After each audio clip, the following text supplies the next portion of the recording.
ও মাই god, মানে শেষ পর্যন্ত তুমি ভিক্ষা করবা?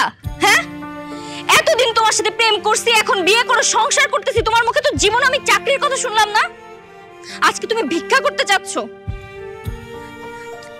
আমার সবথেকে বড় মিস্টেক, আমি আমার বাবা মার কথা না শুনে তোমার মতো একটা বেকার ভবঘুরে ছেলের হাত ধরে আমি রাস্তায় নামছি, গাছতলায় এসে সংসার করতেছি। তোমার সাথে এক মুহূর্ত না, এক মুহূর্ত না, আমি আজকে আমার বাড়ি ফিরে যাব। কি বলতেছো?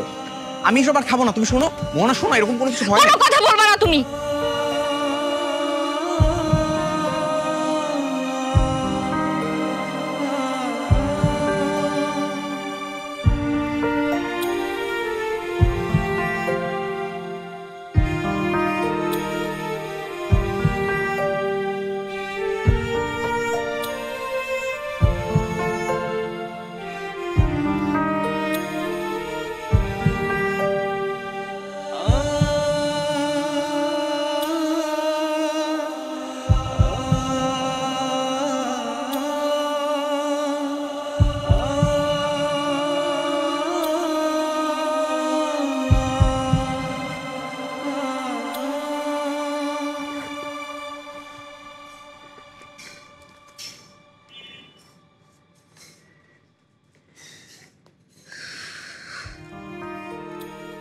হ্যালো মা। কিরে, কেমন আছিস মা? মা, আমি ভুল করছি, এইভাবে জীবন চলে না, এইভাবে রাস্তাঘাটে জীবনযাপন করা সম্ভব না। আমি জানতাম মা, আমি জানতাম তুই তোর ভুল একদিন ঠিকই বুঝতে পারবি। আচ্ছা, এখন কোথায় আছিস বল, তুই জলদি তাড়াতাড়ি বাড়ি ফিরে আয়। না মা, আমি আর বাসায় যেতে পারবো না, এই মুখ আমি দেখাইতে চাই না। থাপ্পড় চিনিস?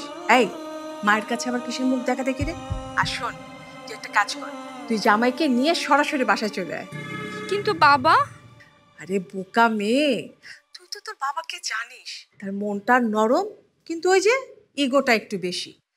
তুই শুধু একটা কাজ কর, তুই একবার এসে খালি বাবাকে বলবি যে বাবা আমার ভুল হয়ে গেছে, আমি ভুল বুঝতে পেরেছি, ব্যাস দেখবি তোর বাবা অনেক খুশি হয়ে গেছে। আর সাথে জামাইকেও মেনে নিবে। তুই তাহলে আর দেরি করিস না মা, তুই চলে আয়। ঠিক আছে মা, আমি আসছি।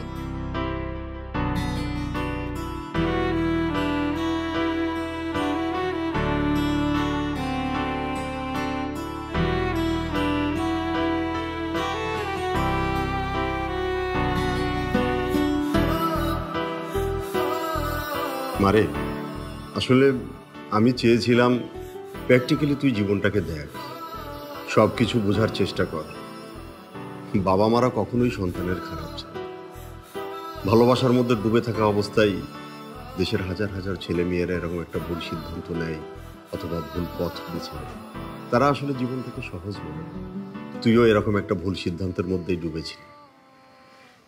আমি তোর এই ভুলটা ভাঙানোর জন্যই এতদিন চুপ করেছি।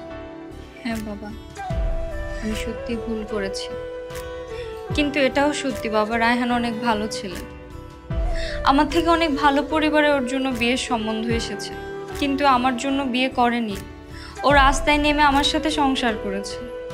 আমি জানি, আমি সব খোঁজ খবর নিয়েছি। ঠিক আছে, যা হবার তা হয়ে গেছে। তুই এক কাজ কর, ওর আব্বার মোবাইল নাম্বারটা আমাকে দে তো, তোদের ব্যাপারে ওর বাবার সঙ্গে কথা বলবো। সত্যি বাবা? হ্যাঁ, সত্যি বলছি।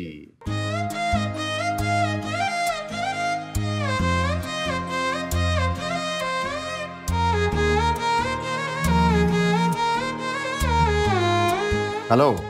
জি, কে? বিআই সাহেব, আমি মোহনার বাবা বলছিলাম। কেমন আছেন আপনি?